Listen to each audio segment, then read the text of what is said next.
Yeah, I said it. I said I was going to do it, you know. You're on the heat seat. Yeah, you know, I was talking to some of the guys earlier this week, and I said, you know, you saw on the website, Booker T this week will speak. I put that out myself. You know, I'm going to speak on the issue, the Hulk Hogan scandal. Everybody wants to know about it. You know, everybody, my Twitter is blowing up as far as, you know, what do I really think about, you know, what Hulk Hogan said. You know, in the privacy of someone's home. I don't know whose it was. The home had cameras and microphones, but that's another story. But you know, I feel like myself putting myself on the heat seat. I got to play a clip. You know, a clip that was you know, from 1997.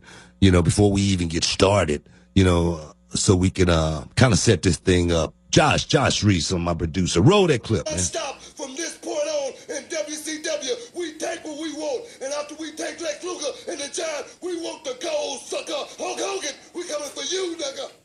I should point out for the record, Stevie Ray, look at this. Take a look.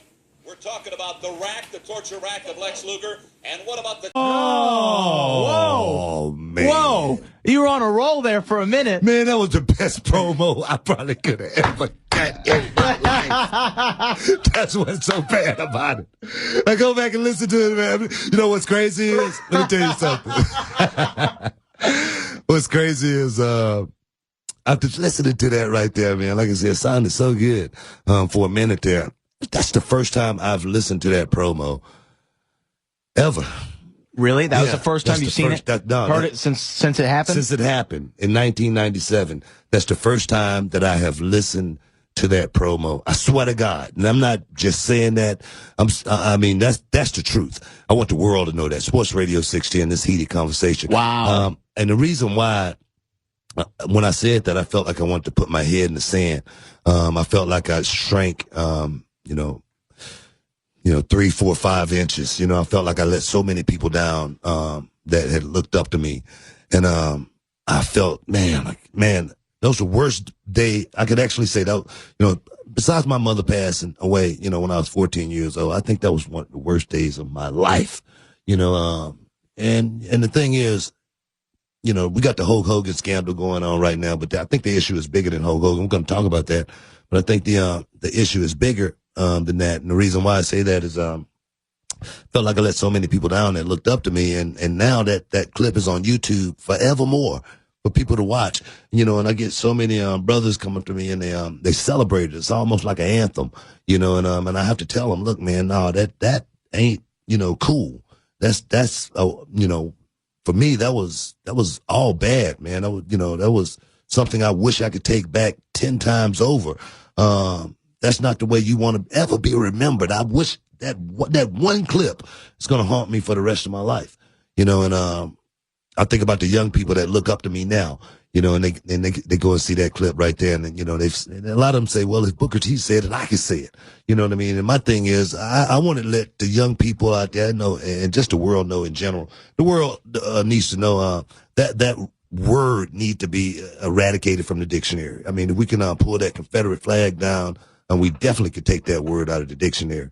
We definitely can start thinking of new ways to, you know, talk to each other, you know what I mean? And that, the thing is, it's totally out of hand. Hulk Hogan, let's talk about that. Let's talk about what Hulk Hogan said, in the, you know, like I said, the privacy of his own home. Someone's home. Someone's home. Yeah.